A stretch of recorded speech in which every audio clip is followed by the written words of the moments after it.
to give us an update. Thank you very much, Lennox. We wish to say good morning to all ladies and gentlemen and add our voice to that of Mr. Mabaso, that we apologize for a slight delay. There was a reason, a valid reasons for it. But we want to thank you for availing yourself yet again to today's media briefing, which is about an update on where we are on matters that we have been covering together with you.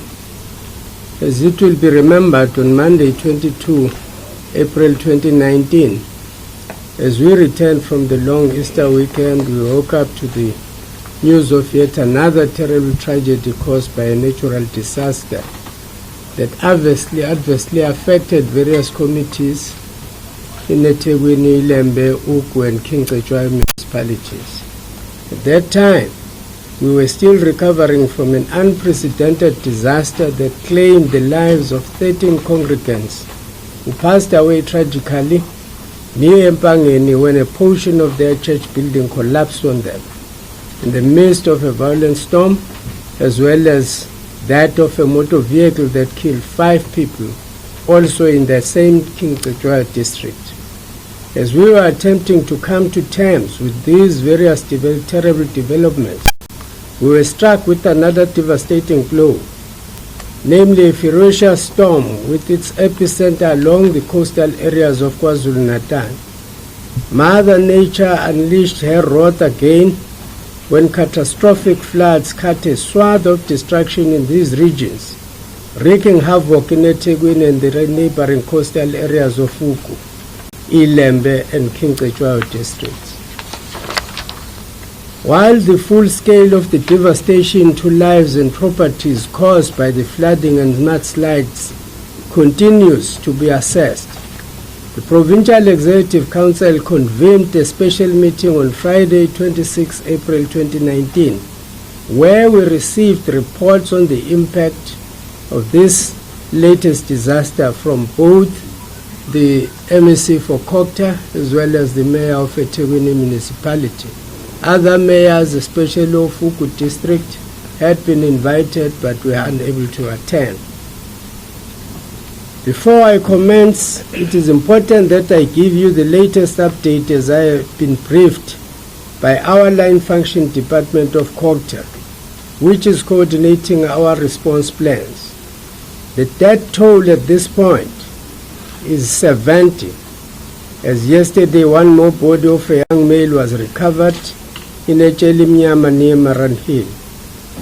A total of 64 of those who passed away are from the eThekwini Metro and 6 are from the Uku district. A total of 1,469 people found themselves displaced by the floods and had to be provided with temporary accommodation in community halls and by their neighbors and relatives. Over 50 people were injured and had to be treated in hospital. We continue to search for the 2 citizens that are still missing. Our search and rescue is still continuing in this regard. It was indeed hard to believe what we saw as we observed houses and walls collapsing amid mudslides, killing some people instantly. We again express our sincere and heartfelt condolences to the bereaved families for the huge loss of their loved ones. Our thoughts and prayers are with all the victims of this terrible disaster. This disaster also caused massive damage to infrastructure, both public and private, railways, roads, houses, some of them full of furniture and personal possession were damaged and sometimes entirely destroyed. The estimated damage currently stands at 1.1 billion rand, with the damage in eThekwini alone estimated to find over 685 million rand. We have recorded a total of 235 damaged private homes in eThekwini, and this figure continues to rise as new homes are being added to the list. Many families have been rendered homeless. In addition to displacement, many people's lives were interrupted by power outages, the majority of which have now been attended to. Government continues to provide speedy responses. We have provided immediate humanitarian support in the form of food, blankets, mattresses, and other necessities. We have also received a lot of support from various NGOs and private sector institutions, which have partnered with government and volunteered their staff to distribute immediate help to the many of our citizens in their hour of need. We would specifically like to thank the thousands of volunteers who gathered on Durban beaches over the weekend to clear the plastic debris washed onto the sea by the storm. The eThekwini Metro has also set up a dedicated support desk at the eThekwini Disaster Management Center for all the bereaved families. The desk includes a hotline, the details of which are in the statement. They are 031-367-0094. 3 mortuaries, namely Gray Street, Gale Street, Pinetown and Phoenix, have stationed dedicated staff to assist the bereaved families. A task team has been appointed to coordinate all the support, including the burials. We want to once again request the next of kin of all the deceased to visit the mortuaries for identification processes so that there are no delays from the government side that will impact on the funeral dates. I'm advised, though, that this process is going well under the watchful eye of the Health Department led by MEC Sibongiseni. Department of Home Affairs has committed to fast-track the issuing of IDs and other relevant documents to all affected family victims. However, strict scrutiny will occur to avoid any possible fraudulent activities. SASSA and the Department of Education are also supporting the victims, including by ensuring that children get uniforms to go to school. As you can see, the government is doing everything necessary to provide urgent assistance to the victims and affected families. Provincial Executive Council has also resolved to assist all the families with resources to bury their loved ones. We have also taken the following decisions. The KwaZulu-Natal Cabinet, at its specially convened meeting, resolved to seek for the classification of the provincial state of disaster.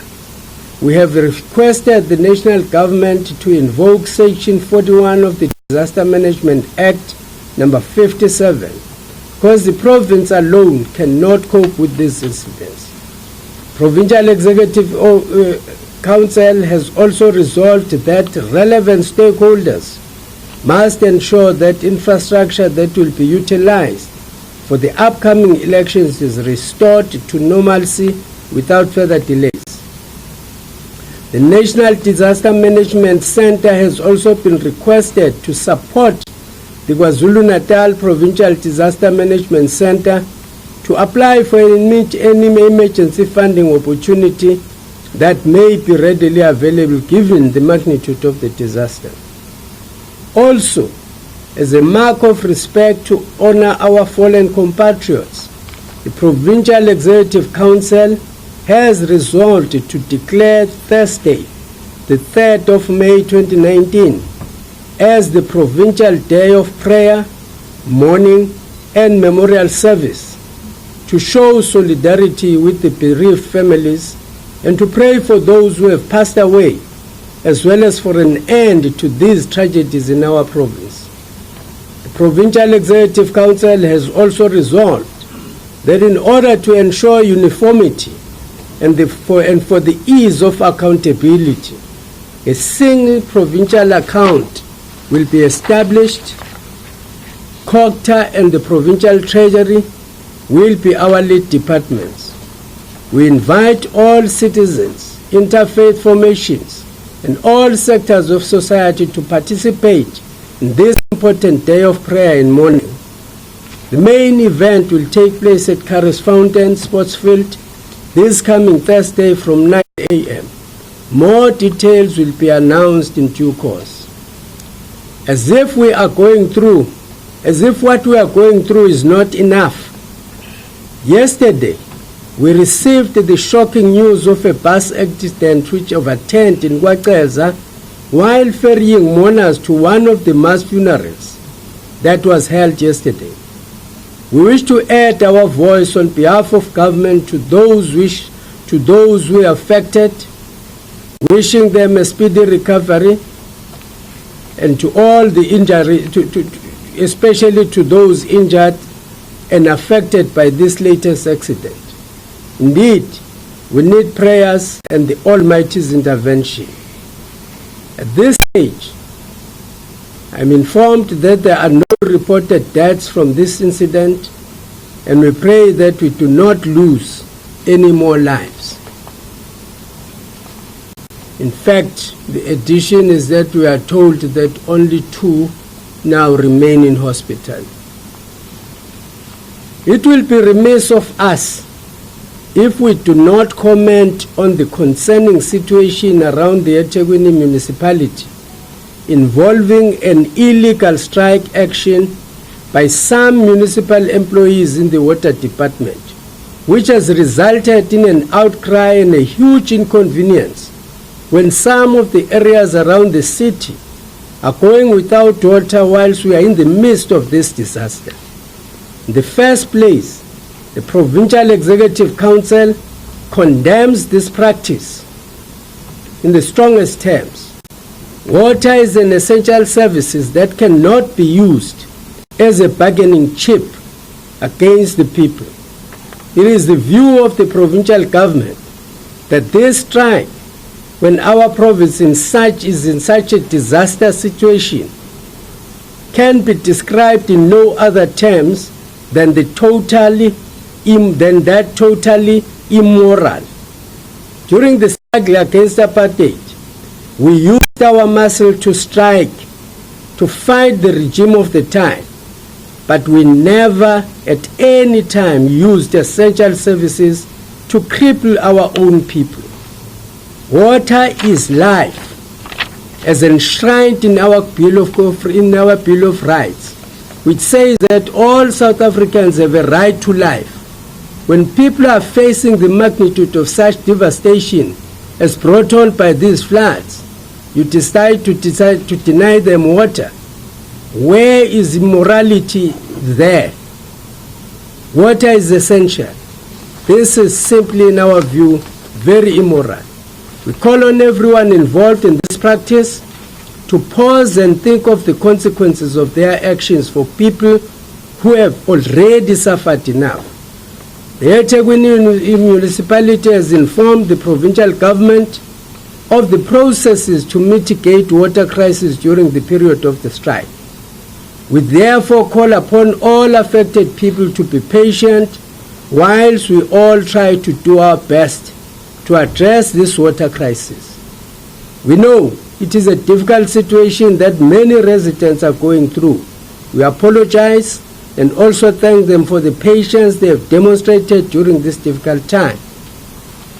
We have since appointed MEC for Public Works and Human Settlements, Honorable Ravi Pillay, to lead the team of government comprising of the Office of the Premier and COCTA to facilitate discussion and ensure a speedy resolution to this impasse. We wish to conclude by thanking in the first place the President of the Republic of South Africa, His Excellency Cyril Ramaphosa, who in light of this disaster and the scale of the devastation to the lives of our fellow citizens, decided to cut short a critical international mission and returned immediately to the country to support the collective response to this national tragedy. Also wish to thank the humanitarian agencies, the media, the national, provincial and local disaster emergency and response teams, the security agencies, medical personnel, and all members of the public who have shown exemplary acts of compassion and care to the victims and affected families in providing assistance and support, both moral as well as material.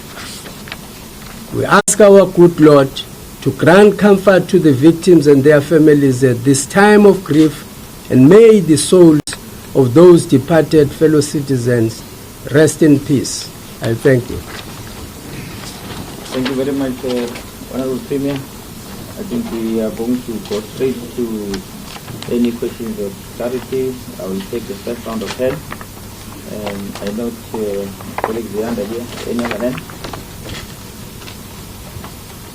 Is there any other hand? Remember, colleague from the mid. Here, Kabir, in that order, and I think procedures, you know the procedure, I think it is yourself. Sure. Zianda Nobo from Newsroom Africa.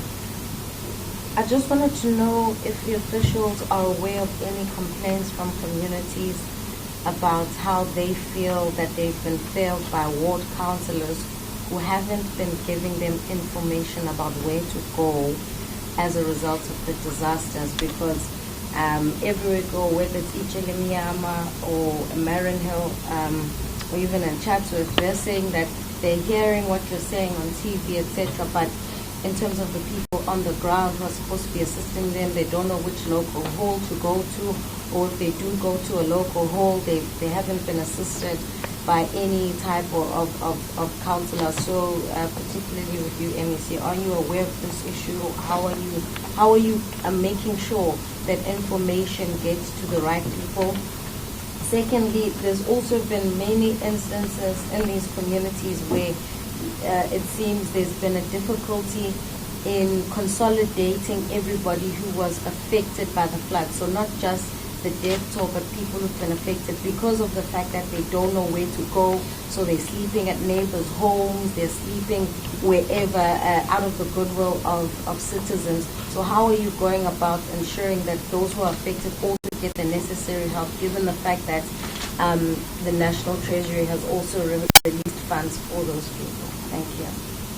Thank you. Go to you, Kabir. Simply over here.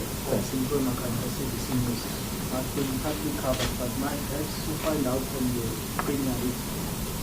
They've said how many time frames in terms of assisting those who have been displaced, during accommodation for them. Kabir. Kabir from News 24. I'm also partly covered with the questions my colleagues have asked. Maybe just to add, I just wanted to find out if there's any comment regarding the protest this morning around the Fire Road area, where some of the communities are saying that they haven't been getting as much attention. That's in the Reservoir Hills area. The second one was, Premier said the damage went up to each venue alone to 1.1 billion.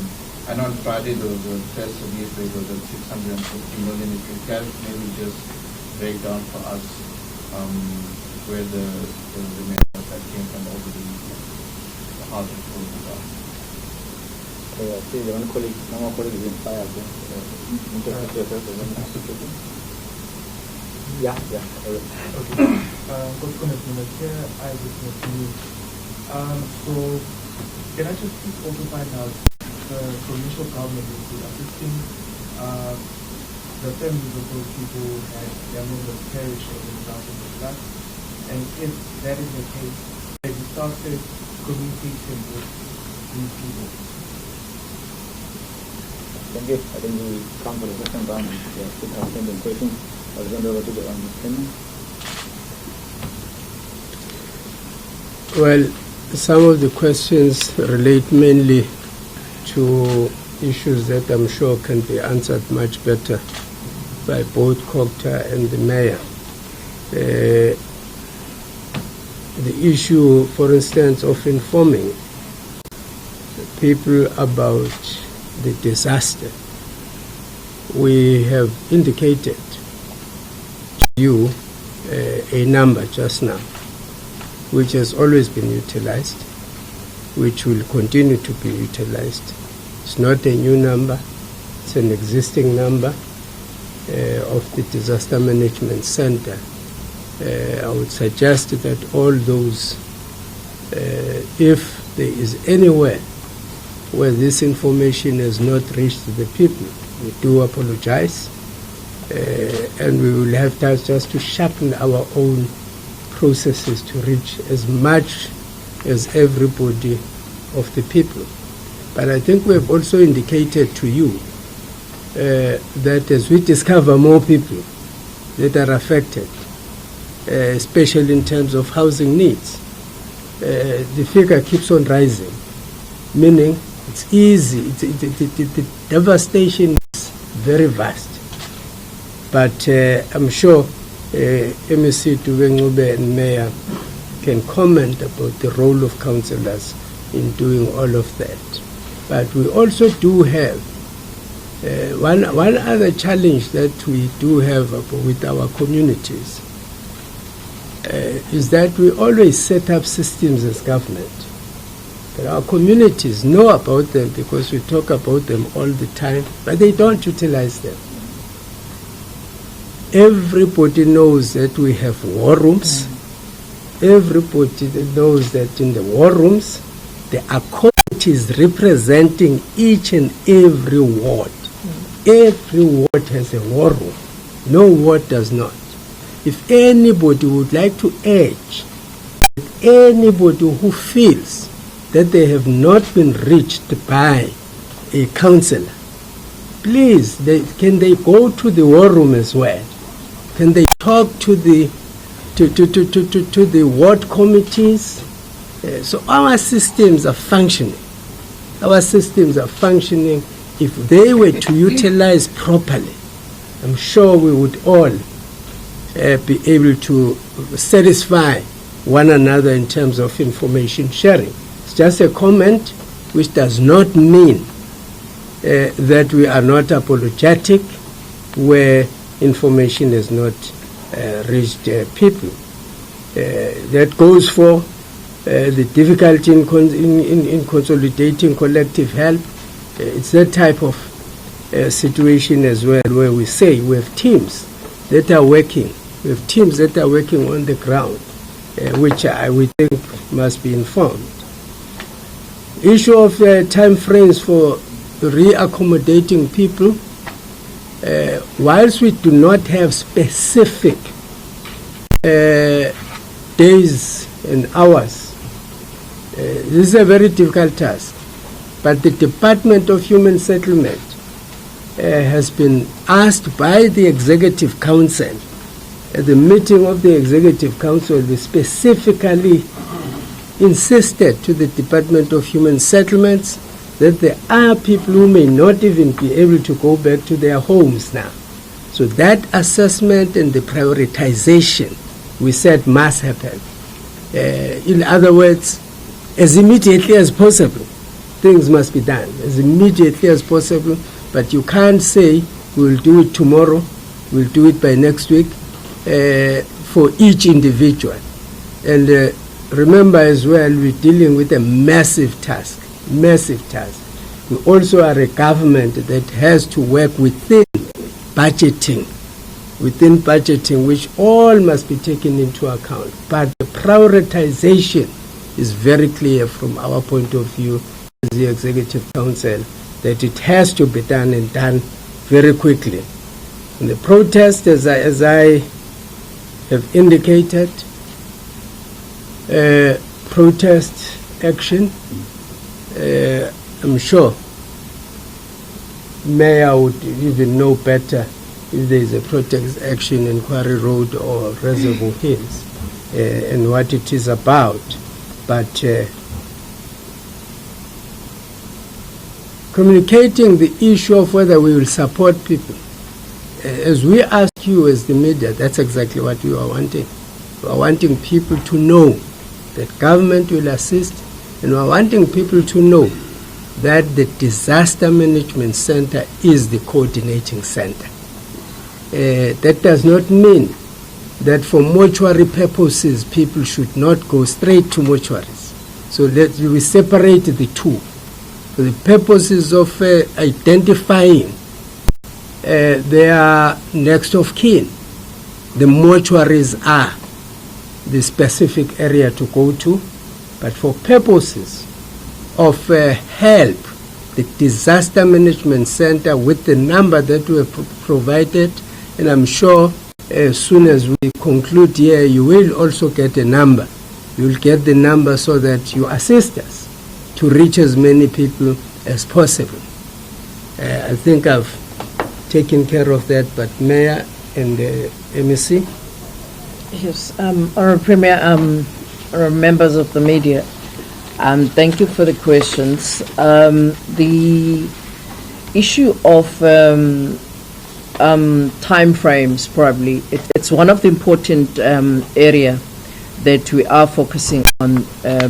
Our main priority started last week was to ensure that all the people, family members that had people that deceased, are able to know where they are, and we ran media reports. I did listen to some of those media reports that were announced on the regular basis to say where they should go. But also to other family members that we visited. The whole of last week, we were still continuing with visiting individual families. And we communicated with them that the government will be supporting all the families that have been affected, particularly the deceased family members. Obviously, there are those that had to do the burials within the 24 hours, and those they have been done. But the ones that I have done the last weekend and the ones that are doing this week, the government continue to provide that support. We do have the issue about millions and billions. I think I might have seen the statement that was coming from eThekwini that was talking about millions, but here we're talking about the province-wide. And I think that's where we need to make distinction. That is why the Premier talks about coordination, because if we have different information coming from Ugu or eThekwini, and it tends to then confuse, we're talking a consolidated information from the provincial executive that received the report last week. And the assessment, obviously, it's still ongoing. It has not been completed.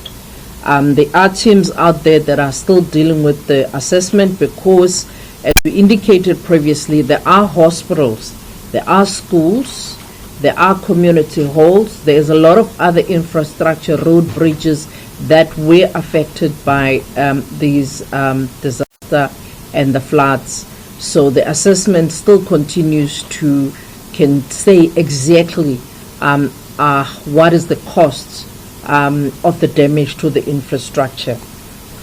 And indeed, we did indicate as well that the assessment will then inform the President's availability of resources to the province, because you've got to be able to say, in this household, so many people have been affected and how they have been affected. Their house maybe was destroyed, they've lost their lives, they need to be relocated, there's no road access. So the support and the assessment has got to be comprehensive in that manner. That is why we have the teams that have been added to be able to assist with that assessment. But the preliminary reports that we have received, which includes Ugu, King Cetshwayo district and eThekwini, as the Premier indicated, will run into billions. The time frames, as the Premier has indicated as well, it's immediately. We are the team of engineers that are helping us, which also include the teams from eThekwini that have volunteered, but also the crack team from the province.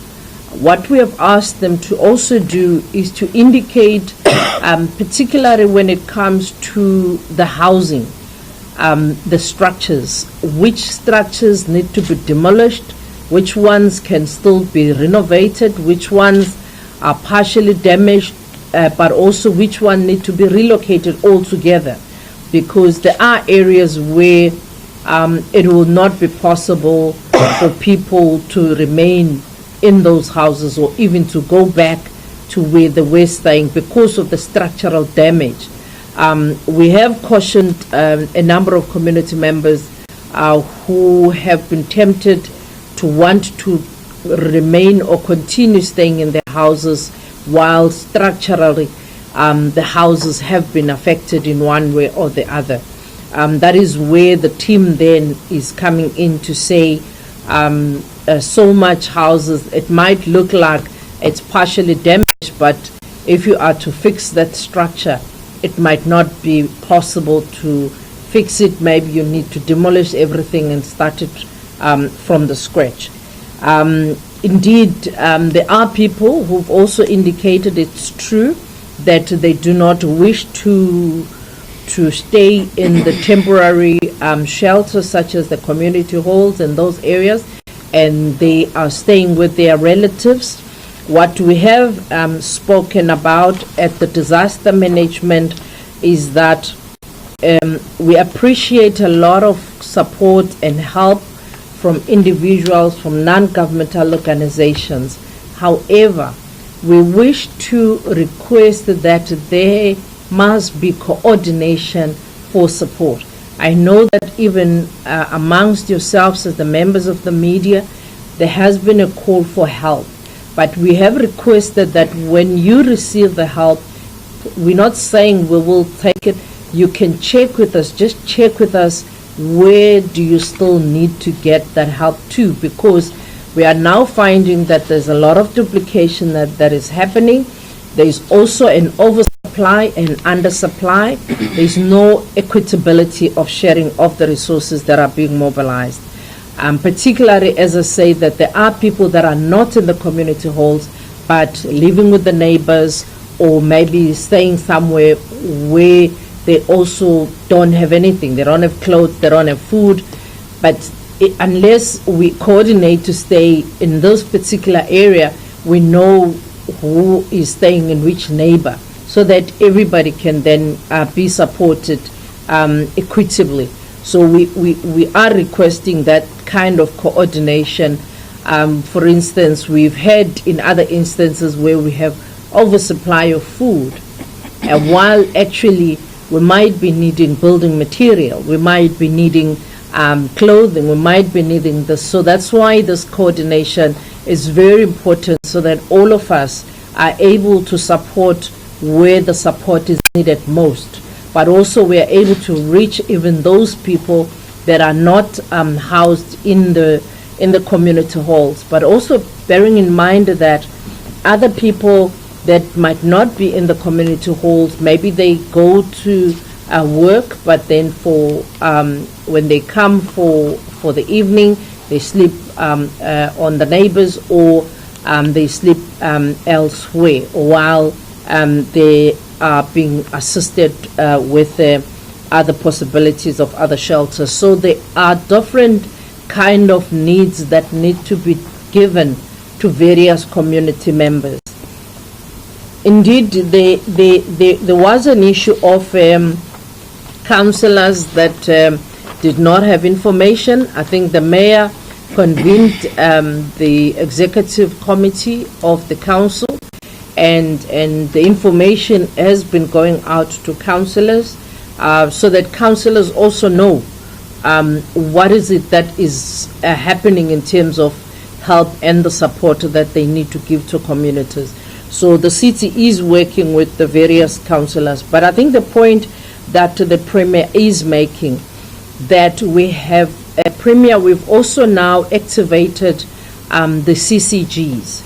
CCGs, because there are a number of people that need medication, and we have asked that the CCGs have been brought in The DSD teams have also been brought in terms of ensuring that, again, this differentiated support, because you have people with little babies that should not be mixed with, maybe adults or other people, because of the likelihood of young children with, low immune system that might get affected, with all types of environment that is there.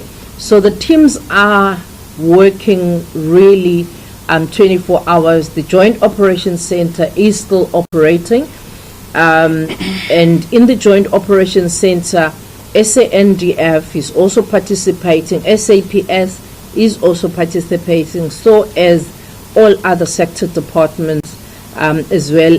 And the Premier has stressed that it has to be at the level of the DGHOD or DDGs, because we want people that are able to take decisions to come and sit in the Joint Operations Center, because it doesn't help to get people that are not decision makers to come to meetings and they are not, and they are still need reports to the other of their superiors.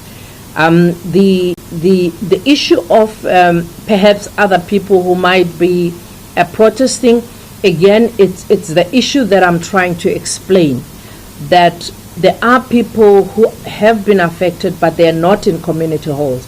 And there is that issue where people are saying, oh, just because we're not in community halls, nobody thinks about us. All the support, everything is going to community halls. That's why we want to emphasize the issue of coordination, so that we can say the people in the community halls, they've had their meals, can we channel your help into that particular area? Can we channel this help into that area? Because it's not all the people that have been affected that are housed at the community halls. Others are in their houses, but their houses, maybe they've been partially damaged. You've held perhaps others also even starting to take plastic sheeting to try and cover their roofs, and those that fall under partially damaged, but they still need a lot of help and support in the form of food, in the form of clothing, and all other support that we are getting. And other than that, I think we are very grateful with the support that we are getting from the media houses, as well as all the individual community members out there who still continue to support their neighbors, to continue to support with all the distribution as well as the coordination of the help.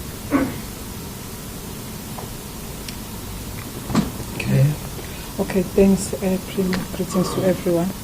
Let me go straight to the issue of councillors, MSC and Premier. If we cite an example of Echeli Mnyama, fortunately, the councillor there, who is Councillor Natango, has been very much active with the community and making sure that he is working with everyone. All the corners of eThekwini, because we are having 110 wards, and our councillors know that we are having our disaster center, and they know the number that they can communicate with. We must remember that this was an extraordinary disaster where most of the people were affected. That's why I want to concur with the MEC to say that we've started with those that are in the community halls and those that are with the neighbors, but now we're going to be coming back to those who were affected by water getting to their houses, their things were damaged, and also food and everything. We said let us start with the most affected one and the fatalities that we have. The second one is the issue of all our MECs who are deployed at eThekwini, led by MEC Durban, who have been working tirelessly with us, and MEC Wezithusi. On the western side, we are having our senior councillor, Councillor Mondli Mthembu, who is leading all the teams on the western region to make sure that all the corners are 101% being touched, because we are having a group of Abefundisi, our OSS, our EPWP, our war rooms, CCGs, CPF, safety forums, ward committees, all of them, but they are working under Councillor Montli Mthembu. On the southern side, we are having Councillor Nelinyanisa and Councillor Zamazulu Sokhabase. They are the ones who are leading the southern side, and their numbers are available. In our previous media briefing, we have given you those numbers. And in this northern central and central, we are having Councillor Foza Pierre and Councillor Sipho Kaunda. We have done that to make sure that it's much easier for our communities because each councillor is leading about 49,000 or 39,000 people. So all of us, we need to join hands and assist. That's why we really appreciate what media is doing, because we are reaching everywhere because of you. And our minister at the national level have come on board to say that, Minister Shabangu, to say that we must have breakfast, which is porridge and bread and everything. And also during the day, we are having soup and bread. And in the evening, those committees who are in the committee halls and marquees, they are having full meal, so that everything is in order. Premier, I just want to last talk about the strike that is taking place in Quarry, the illegal protest that is taking place. It's about land invasion, MEC. We've got information, and we are not allowing that as a city, because we want our communities to be safe, because other facilities that we have is because some of our communities have built in the floodplain and in the hills where there are some crises. So it's because of that. That's what we have been told through our police, our security agencies. We want, as a city also, we want to add by thanking those team of engineers who have come forward with their services to volunteer, to add on our teams that we have as a government on the side of national, province and our local government sphere.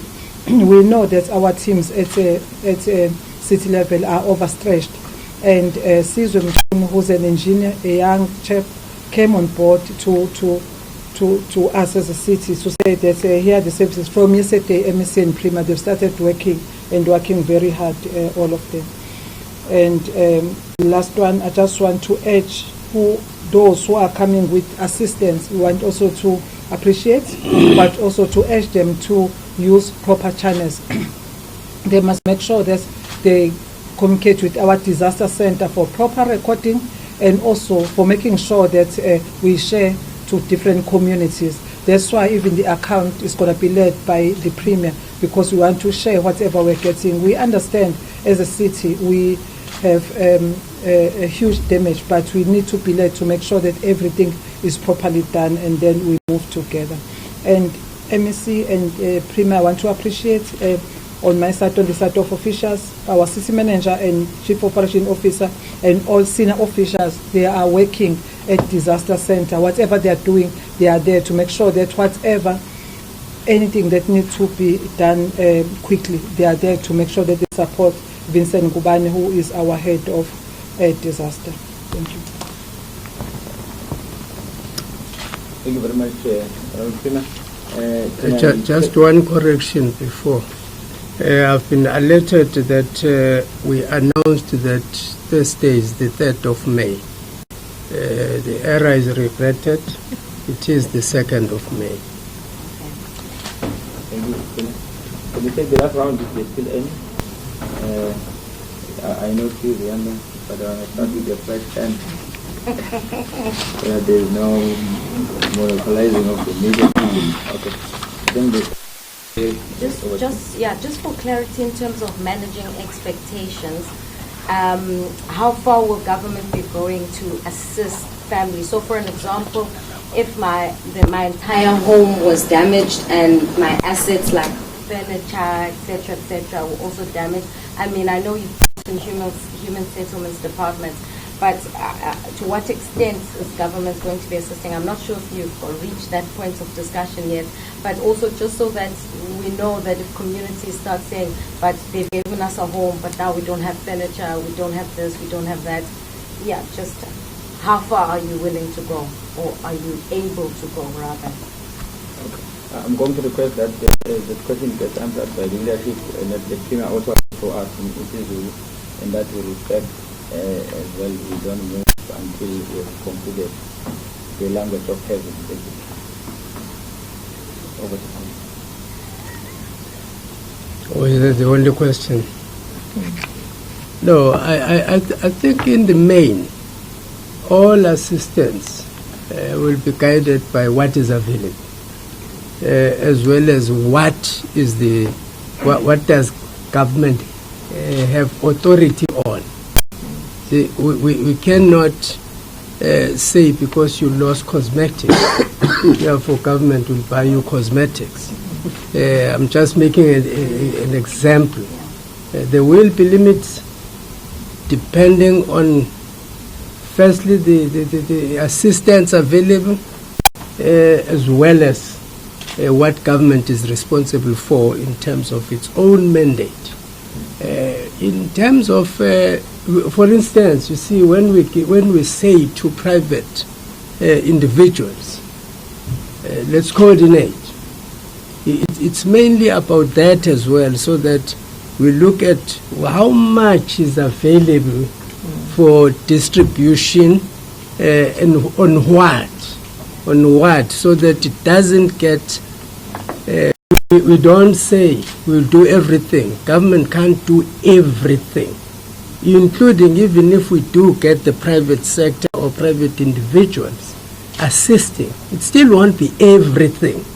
It will be something where, especially on the welfare side, as well as the infrastructure side, in the main, the infrastructure side, as I've indicated, where we have authority.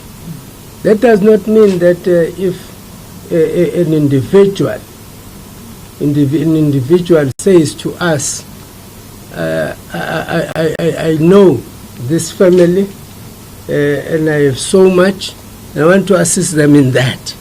They want to buy them furniture, we can't say no. That's exactly how government, how the Executive Council has approached the issue of what government can do and how much limited we are on individual contributions. That's why we emphasize on coordination rather than us taking their money or anything that they want to do only. Although it would be more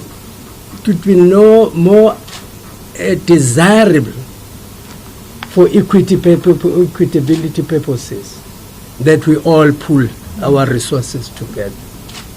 So we will see how it goes. I'm sorry if we haven't fully addressed that. Yeah, just to add on, Premier, as Premier is saying, we act, there is the Disaster Management Act in the country that regulates what is a disaster, and it's differentiated.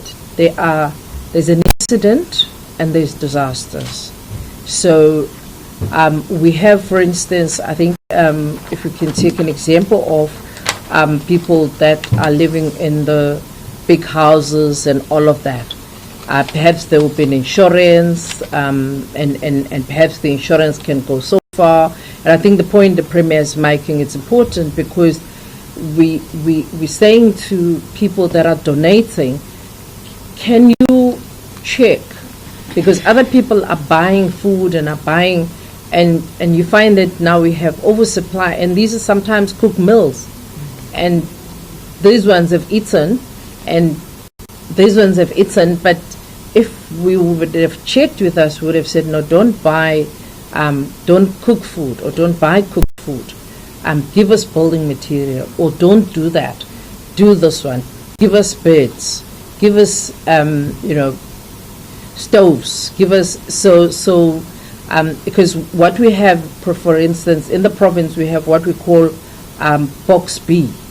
Because there are people that their houses got demolished, so they don't even have a stove to cook with. They don't have pots. They don't even have a spoon. So the Box B will then feed the person where in the Box B there's a stove, there's a kettle, there's pots, there's all the things that you use, and then you get the uncooked food. And then the ones that have got a house, then you get the different one. The ones that are in the hole get cooked food. So it's different types of support, And really we want to emphasize the point of coordination so that we can be able to say, please can you assist that family because they've lost so much and they would need this type of support. Maybe the insurance is not able to do so much and they're short of so much. And so it's really, it's not about only the people that are in the halls.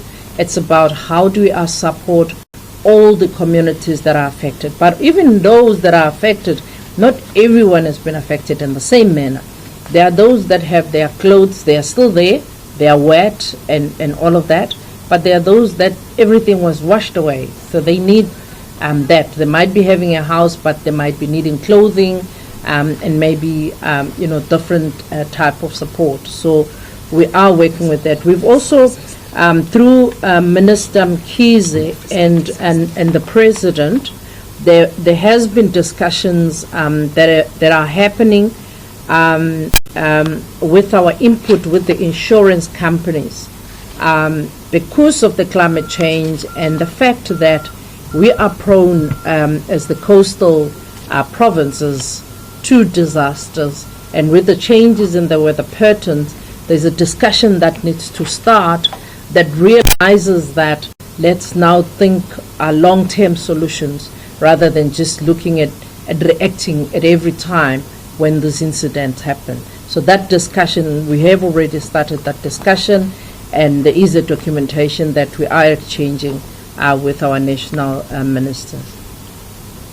Thank you, sir. For a reconciliation.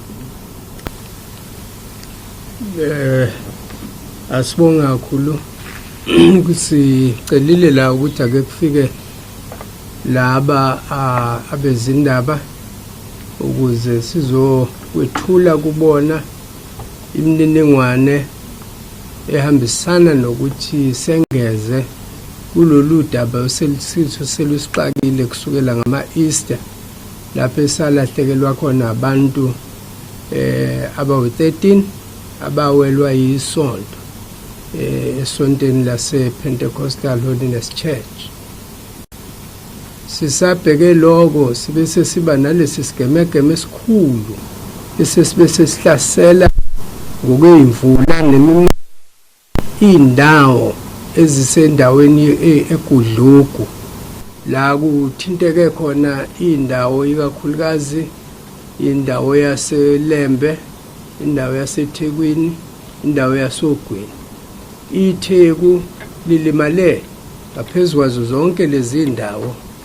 Sizokuthi ke kubantu bezindaba abasidlulisele wonke umuntu ukuthi kwaziwe ukuthi sesikuphi nalolu daba.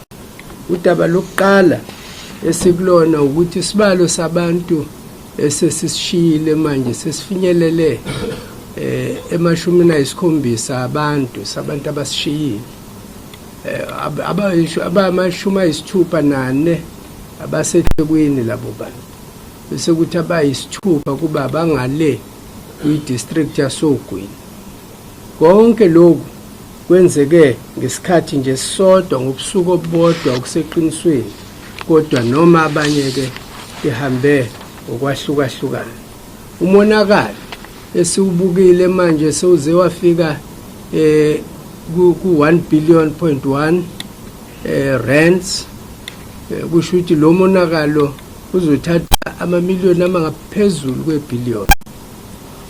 Izindlu esesizibalile eThekwini esezilimele seyifike ku-235, kodwa lesi sibalo siyanyuka ngaso sonke isikhathi ngoba ezinye izindlu nakungakafinyeleli umbiko ngazo siye singakwazi ukuyibala, kodwa bese kuyaqhubeka. Ukuqhubeka kwesikhathi kutholakala ukuthi khona nenye indlu endaweni ethile newukuthi. Kodwa ke bonke abantu esikhuluma ngabo ukuthi bathintekile bayalekelelwa uhulumeni, kodwa futhi silekelelwa namanye ama-NGO, silekelelwe futhi nabanye abantu abaqhamuka kwi-private sector. Bonke siyababonga kuko konke lokhu asebekwenzile. Baningi abama-volunteer bafake imisebenzi yabo. Abanye bayile lapha eBish ukuyokhuculula iBish ngenxa yokuthi sekufike oplastic abaningi ade belethwa izimvula. Bonke laba siyababonga kakhulu ngemisebenzi yabo. Indawo lapho silekelela khona manje silekelela ukulekelela abantu zilapha Jeff Taylor Road eThekwini, Jeff Taylor Crescent lapha kumasabalala yengwa road, ishuthi umgaqo okuthiwa umasabalala yengwa. Inombolo zakhona ezithi 031 367 0094, enye ithi 031 361 0000. Zinombolo ke lapha abantu abangathola khona ukusizakala. Ama-mortuary yaku-Gale Street, yase-Pine Town, neyase-Phoenix ami ngomumo ukulekelela futhi labo abazofika bezobheka ihlobo zabo. Siyakhuthaza ukuthi wonke umuntu osolayo nowaziyo ukuthi walinyalela abavele kulama mortuary bazolekelela. I-Home Affairs isiqinisekisile futhi uhulumeni ukuthi labo abalahlekelwe izinto lezi ezifana nama-ID bazolekelelwa futhi ukuthi basheshe ukuthi bayithole lezo zinto. Kodwa kuyokwenziwa konke okusemandleni ukuqinisekisa ukuthi akekho umuntu oza lapha ngenxa yokuthi esezokwenza ubugebengu bakhe. Wabantu abazothola ama-ID yilabo kuyobe kuqinisekiseka abaphuthunywayo, kuqinisekiseka ukuthi bathintekile yilezi khukhula ebesikade sinazo. Sihlanganile siwuhulumeni waKwaZulu-Natal ngoLwesihlanu olwedlule lapho isihlangane khona khuluma ngalolu daba, sibuka ukuthi yini edinga ukuthi yenziwe. Yokuqala esithe mayenzeke, siholwa iDepartment yakaKhokta, sizocela umongameli kanye nohulumeni kazwelonke ukuthi le ndawo yethu bayifake emthethweni, bayishicilele kwi-Government Gazette njengendawo esishaywe inhlekelele. Okwesibili, sithe zonke indawo lapho esibheke khona ukuthi kuzoba khona ukhetho, ikhungo zokhetho ayisheshe ilungiswe. Sizobamisana nozwelonke nohulumeni kazwelonke ukuze ilungiseke lezi khungo. Ngale kwaloko futhi sibe sesicela ukuthi i-Disaster Management Center kazwelonke ilekelelane kakhulu nale Disaster Management Center yethu kwi-province ukuthi bakwazi ukuthola imali eziphuthumayo lezi ezingakwazi ukuthi itholakale. Ngenxa yalesi simo esisehlele kulezi khashana sibe sesivumelana siyi-Executive Council ukuthi usuku lwangolesine ngomhla ka-2 kuMeyi ku-2019 siwuhulumeni waKwaZulu-Natal sesilwenze lwaba usuku la sonke esicela ukuthi wonke umuntu akhuleke khona, nosuku futhi esithi sonke asizile ngalo, nangosuku futhi la esithi khona siyobeke sesinenkonzo yokukhumbula labo abadlulileyo bethu. Konke lokho siyokwenza sikwenzela eCaris Fountain. Eminye imininingwane iyolandela isikhathi 9 ekseni. Kusenjalo sicelile futhi ukuthi bonke abantu abazofaka uxhaso belekelela, siyacela ikakhulukazi laba abazobelekelela ngemali ukuthi sisebenzise i-account yebhangi eyodwa ezobiholwa umnyango wezezimali weprovince kanye nomnyango wakaKhokta. Futhi siyacela nalabo abazobe beletha okunye okuzinsiza zabantu ukuthi sikufake ndawonye, noma uma ngabe singakufakanga ndawonye sithintane kodwa sazane ukuthi ubani osenikeze luphi usizo kubani ukuze singanqwabelanisi usizo endaweni eyodwa ukuze konke sikwenzayo kube ukuthi akekho osale ngazange azuze lutho osizweni oluqhamuka kulabo abanesihe basemphakathini. Siyacela ke futhi siyakhala ke futhi la sikhala ngokuthi lenhlekelele ilandelwe enye izolo nayo ecishe yasivalisa amehlo lapho esithole ukuthi ibhasi beliya komunye wemngcwabo izolo.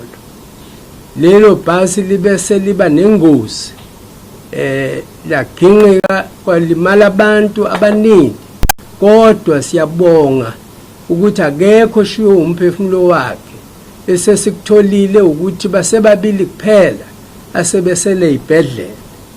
Zonke ke lezi ingozi zisenza sithi kubo bonke laba abavelelwe ilenhlekelele bashiwa abathandiweyo babo. Egameni kaHulumeni waKwaZulu-Natal sidlulisa ukuzwelana kakhulu nalesi simo.